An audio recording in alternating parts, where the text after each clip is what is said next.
Liam walks into the library. He sees a boy sitting alone. The boy looks sad. Liam walks over. "Hi, are you okay?" The boy shrugs. "I lost my notebook." Liam smiles. "I have an extra. You can use it." The boy's eyes light up. "Really, thank you so much."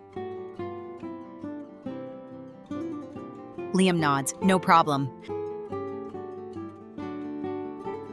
Later, Liam prays, "God, help me show kindness every day." He remembers this verse. Be kind and compassionate to one another. Ephesians 4:32.